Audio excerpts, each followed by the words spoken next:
So hey guys and welcome back to the channel. Today I'll be talking about two books from the same author from the same genre, which is The Palace of Illusions and The Forest of Enchantments by Chitra Banerjee Diwakar Rumi. And here are the two books. Here we go.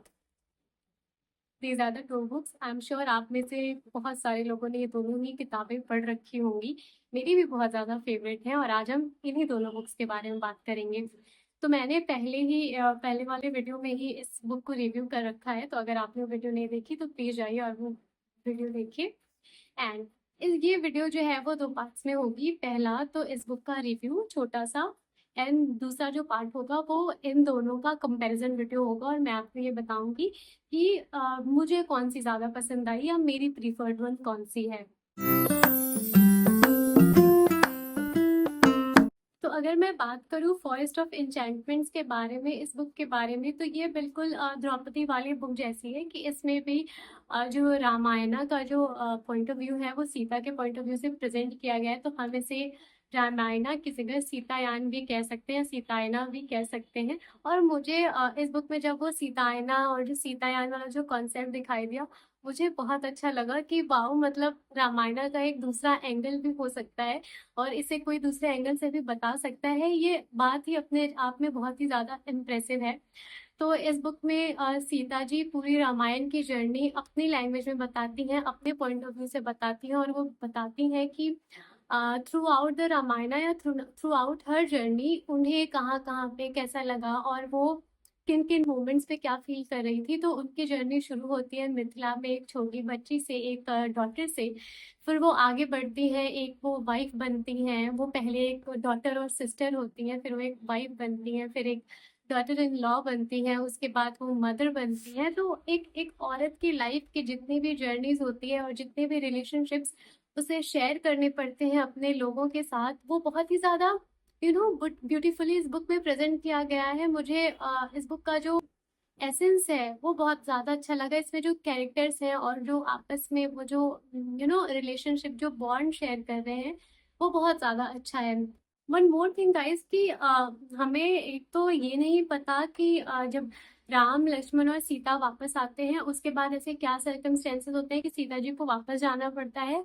और दूसरी सबसे important बात ये कि जब सीता जी रावण की लंका में hostage के तौर पर रह रही थी तो वहां पे क्या चीजें हुई और वहां पे लाइट चली गई ये सब.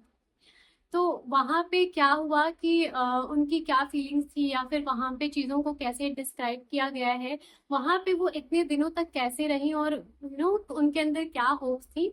ये सारी चीजें इस बुक में बहुत ही ज्यादा ब्यूटीफुली एक्सप्लेन की गई हैं, जो मुझे बहुत ही ज्यादा अच्छा लगा. मैं आपको इस वीडियो के थ्रू उन्हीं दोनों एस्पेक्ट्स के बारे में बताऊंगी कि क्या हुआ था जब रावण सीता जी को अशोक वाटिका में ले जाता है और वहां पे उनकी क्या फीलिंग्स थी, क्या इमोशंस थे और उन्हें वहां पे क्या क्या फेस करना पड़ा था. तो होता क्या है कि वहां पे उनसे मिलने रावण के बहुत सारे लोग आते हैं, जो रावण की वाइफ्स हैं, रावण की जो बहन है शूर्पणखा, जिसकी वजह से इतना सब होता है. और उसके बाद रावण के जो बहुत सारे राक्षस हैं, पिशाच हैं, जो डरावने डरावने से हैं, वो सब आते हैं सीता जी को डराने और इंटिमिडेट करने की सरेंडर कर दो, रावण की रानी बन के रहो, तुमको ये सब बिल्कुल फेस नहीं करना पड़ेगा. पर सीता जी बिल्कुल टस से मस नहीं होती हैं. उनको यकीन होता है कि राम आएंगे और मुझे यहाँ से ले जाएंगे. बट आप जब जानते हैं कि रावण है वो इतना ज्यादा शक्तिशाली है और बीच में एक इतना बड़ा समुंदर है, तो आपको भी कहीं ना कहीं वो डर लगने लगता है कि कैसे पॉसिबल हो पाएगा. तो सीता जी के भी मन में वही डर बार बार आ रहा था कि मुझे यकीन तो है कि राम आ जाएंगे, पर कैसे आएंगे, इतना बड़ा समुंदर लांग करके आना आसान बात नहीं है. रावण मुझे जब ले आया तो वो एक पुष्पक विमान थी, वो एक उड़ने वाला पंछी था. पर राम कैसे आएंगे, उनके पास कोई सेना नहीं है, कोई कोई हेल्प नहीं है, कोई एड नहीं है. तो वो मुझे कैसे लेने आएंगे. But at the same time उनको ये भी विश्वास था कि चाहे कुछ हो जाए, राम मुझे यहाँ छोड़कर नहीं जाने वाले, वो मुझे यहाँ जरूर ले आएंगे. एक दिन वो बहुत ही ज्यादा तंग हो चुकी होती हैं, त्रस्त हो चुकी होती हैं, वो देवताओं से कहती हैं कि प्लीज मुझे कोई साइन दीजिए जिससे मुझे ये यकीन हो जाए कि नहीं, मेरा होप गलत नहीं है, मेरे बिलीव्स गलत नहीं है, राम जरूर आएंगे. तो उस दिन उस दिन हनुमान जी आते हैं और फिर उन दोनों लोगों की पूरी बातें होती हैं। ये तो हम सभी को पता है कि वहाँ पे राम हनुमान जी अपना सीता जी को एक बड़ा वाला रूप दिखाते हैं और फिर सीता जी को यकीन होता है। उस पॉइंट पे शुरुआत में सीता जी को बिल्कुल ये नहीं पता था कि ये हनुमान जी राम जी के भेजे हुए दूत हैं, क्योंकि उस पॉइंट तक सीता जी इतना ज्यादा मतलब रावण के टैक्टिस से तंग हो चुकी थी कि उनको लगता था कि कोई भी होगा तो वो रावण का ही भेजा हुआ कोई आदमी होगा या रावण की ही कोई ट्रिक होगी मुझे कन्विंस करने की। तो उस पॉइंट तक सीता जी को भी हनुमान के लिए बिल्कुल कन्विंस नहीं आया था कि वो ये बात मान पाए कि हनुमान जी उनके साइड पे है। तो हनुमान जी उनको राम जी की एक छोटी सी रिंग देते हैं और फिर सीता जी को यकीन होता है कि okay, god has given me a sign. तो ये एक जो पार्ट होता है वो एक बहुत ही अच्छा पार्ट होता है और मुझे बहुत ही अच्छा लगा सीता जी का और हनुमान जी की वो मीटिंग, वो बहुत सुंदर है। इस मीटिंग के बाद सीता जी और हनुमान जी की मीटिंग के बाद द वॉर टुक प्लेस और हम सभी को पता है कि वॉर में क्या होता है, कौन सा पक्ष जीतता है। तो मुझे नहीं लगता कि मुझे उसको और इलेबोरेट करने की जरूरत है। मुझे सबसे ज्यादा हार्ट रेंचिंग बात इस पॉइंट पे ये लगी कि आप समझ रहे हैं जब सीता जी बाहर आती हैं लंका से, तो वहां पे आप इमेजिन नहीं कर सकते गाइस कि वहां पे क्या होता है। वहां पे एक लकड़ी का एक फायर तैयार किया गया है ना, आप चिता समझते हैं, वो सीता जी खुद तैयार करती हैं। आप गेस करिए क्यों? वो उनकी अग्नि परीक्षा के लिए रहती है। राम जी उनसे बहुत ही ज्यादा स्टर्न टोन में कहते हैं कि तुम 1 साल तक अ, रावण के लंका में रह के आई हो, पता नहीं क्या हुआ क्या नहीं हुआ, पर अब तुम यहाँ से जा सकती हो। मतलब तुम्हें हमारे साथ अयोध्या आने की जरूरत नहीं है। मेरा काम था तुम्हें बचाना, ये मेरी ड्यूटी थी, ये मेरा फर्ज था, वो मैंने कर दिया। पर अब तुम फ्री हो, अब तुम्हें जहाँ जाना है तुम जा सकती हो। एंड ये जो पॉइंट होता है guys, at this point I broke out. मुझे यहाँ पे बहुत ज्यादा रोना आ रहा था, मुझे बहुत ज्यादा खराब लग रहा था वो सिचुएशन कि मतलब ऐसा कैसे हो सकता है। सीता जी कितने बिलीव के साथ कितने प्यार के साथ राम जी का वेट कर रही होती है कि मुझे बचा लिया जाएगा, मैं सेव हो जाऊंगी। और बाहर आने पे जब उन्हें कुछ ऐसा सुनने को मिले कि ये मेरा फर्ज था और अब तुम जा सकती हो, तो ये कितनी शॉकिंग बात हो सकती है, कितनी सैड और ग्रीफ वाली बात हो सकती है, इसका अंदाजा लगाना मुश्किल है। तो सीता जी खुद से अपने लिए वो चिता तैयार करती हैं और उस चिता में जाके कूद जाती हैं। पर फिर वो इतनी प्योर है, इतनी पायस है कि अग्नि देवता भी उन्हें इनगल्फ करने से मना कर देते हैं और खुद देवता उनकी प्योरनेस की गवाही देते हैं।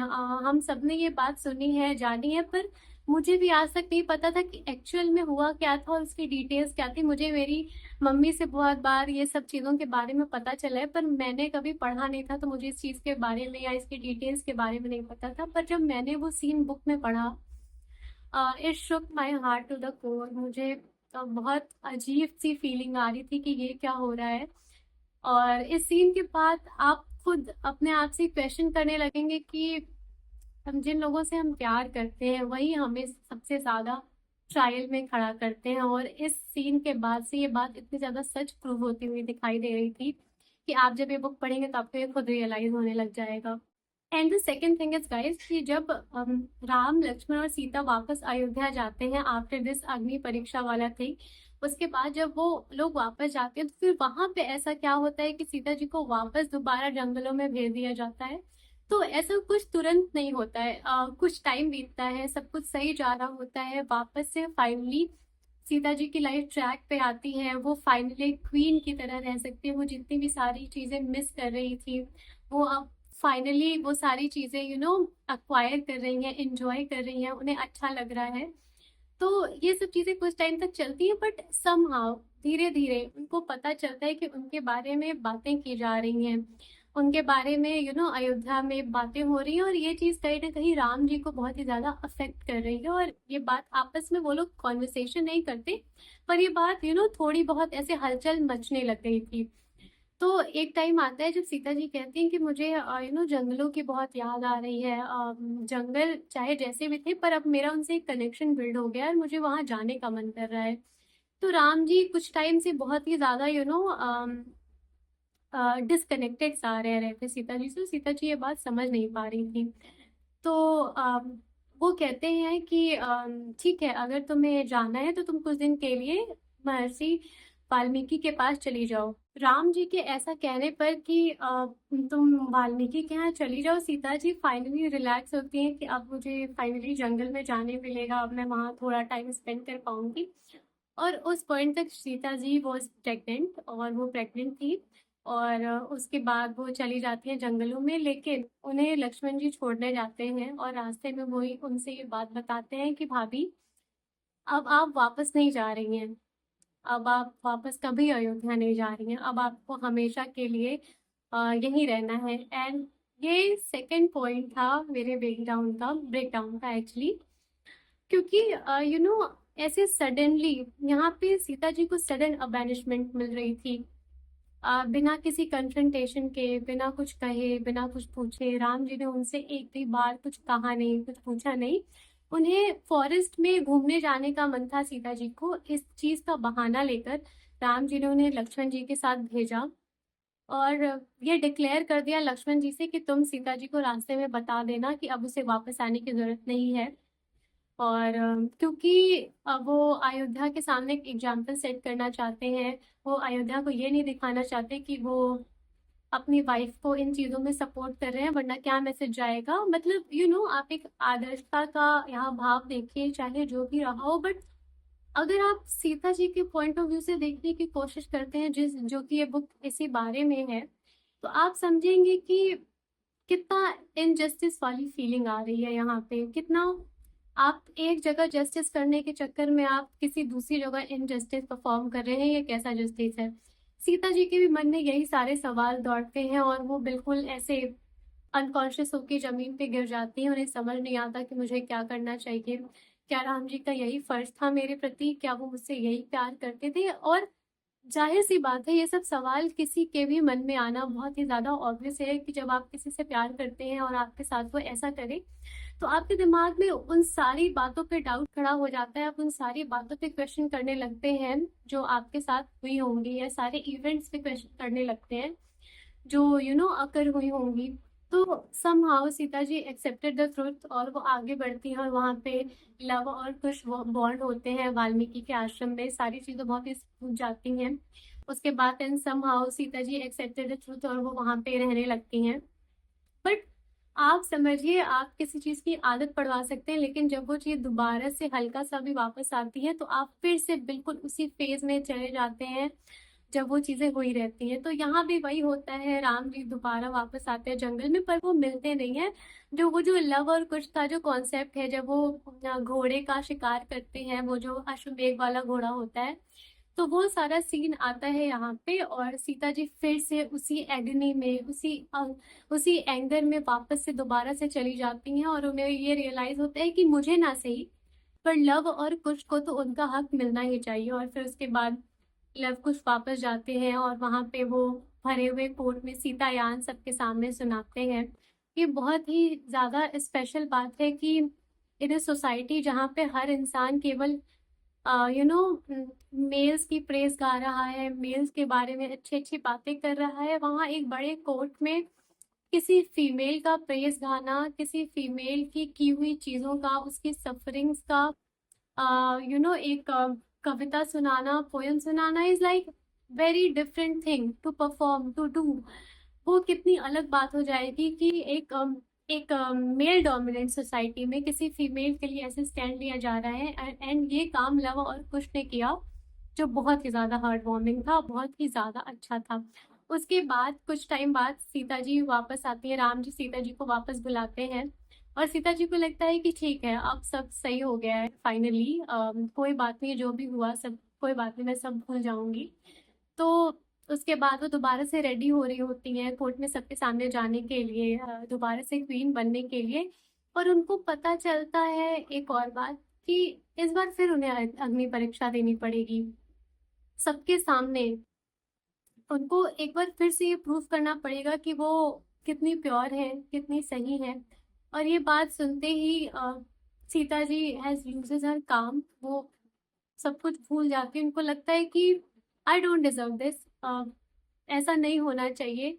और वो कोर्ट में जाती हैं और वहां पे सारे देवताओं का आवाहन करती हैं, धरती का आवाहन करती हैं, अग्नि का आवाहन करती हैं और सब कुछ उन्हें एक बार में इनगल्फ कर लेता है और यहाँ पे वो सीन शट डाउन हो जाता है। एंड आप इस सीन की इंटेंसिटी को तभी समझ सकते हैं जब आप ये बुक पढ़ेंगे या जब आप देखेंगे। मुझे भी जब मैं वो सीन पढ़ी थी तो मुझे गूज़बम्स आ रहे थे गाइस, वो सीन इतना ज़्यादा इंटेंस हो गया था। अ, तो मुझे मतलब मैं I was shook to the core. मैं अभी एक्सप्लेन नहीं कर पा रही हूँ कि मैंने कैसा महसूस किया था उस वक्त। Okay guys, so let's come to the second part of this video, जिसमें मैं कंपेयर करूंगी द फॉरेस्ट ऑफ एन्चेंटमेंट्स को और द पैलेस ऑफ इल्यूजन्स को, कि कौन सी दोनों बुक्स हैं जो मुझे ज़्यादा अच्छी लगी और मैंने दोनों दोनों के जो एक्सपीरियंस है उससे क्या सीखा। तो जो पैलेस ऑफ इल्यूजन्स है, इसमें मुझे काफ़ी कुछ नया जानने को मिला। मुझे इन इवेंट्स के बारे में, मुझे महाभारत के इवेंट्स के बारे में पहले से कुछ भी नहीं पता था। मैं कहीं भी पढ़ती थी, मैं कुछ भी देखती थी, मुझे कॉन्सेप्ट ही नहीं क्लियर हो पाता था मेरा, पता नहीं क्यों। पर रामायण के बारे में मुझे पहले से ही सब कुछ पता था, क्योंकि मेरी मम्मी ने मुझे इन सारे इवेंट्स के बारे में पता नहीं क्यों पर सब कुछ बता रखा है और मुझे भी याद हो गया है सब कुछ। तो इस बेसिस पे, कुछ नया जानने के बेसिस पे, the Palace of Illusions is too good for me. And emotions के बेसिस पे अगर बात करें तो द फॉरेस्ट ऑफ एन्चेंटमेंट्स मुझे बहुत ही ज़्यादा इमोशनली कनेक्टेड लगी। मैं इस बुक से बहुत ज़्यादा इमोशनली कनेक्ट हो गई थी, क्योंकि मैंने आपको बताया मैं कितना रोई हूँ इस बुक को पढ़ते वक्त। तो मुझे इमोशनल तौर पे वो बुक ज़्यादा अच्छी लग रही थी। और दूसरी चीज़ ये है कि जो कैरेक्टर्स हैं दोनों ही बुक के, दोनों ही बहुत ही ज़्यादा स्पेशल है। मैं बिल्कुल कंपेयर नहीं कर रही कि कौन सी अच्छी है कौन सी बुरी है, मैं बता रही हूँ कि दोनों में मतलब मुझे क्या ऊपर नीचे वाली चीज़ें थी, तो वैसा है। दूसरी चीज़ ये है कि बुक दोनों ही बहुत ही ज़्यादा लेंदी नहीं है। दोनों का जो नैरेटिव स्ट्रक्चर है, जो नैरेटिव स्टाइल है, वो बिल्कुल लेंदी नहीं है। आप पढ़ते वक्त बिल्कुल बोर नहीं होंगे कि अरे क्या पढ़ रहे हैं। माइथोलॉजी होने के बाद भी इंटरेस्टिंग होना is like cherry on the top हो जाता है। तो ये दोनों ही बुक्स बिल्कुल वैसा पर्पस सर्व करती हैं। And also in terms of cover, मुझे पैलेस ऑफ इल्यूजन्स का कवर ज़्यादा अच्छा लगा है as compared to the Forest of Enchantment का कवर। पता नहीं क्यों पर मुझे इसका कवर बहुत ही ज़्यादा ऐसे रॉयल वाली वाइब देता है, और थोड़ा सा ये मुझे ज़्यादा पसंद है, पता नहीं क्यों पर मुझे इसका कवर ज़्यादा अच्छा लगता है। एंड अगर आप वो हैं जिन्होंने अभी तक ये दोनों ही बुक्स नहीं पढ़ी हैं, तो आई होप आपको ये रिव्यू हेल्प करेगा डिसाइड करने में। बट मैं सजेस्ट करूँगी कि अगर आपको महाभारत के बारे में पहले पता है तब तो कोई दिक्कत नहीं है।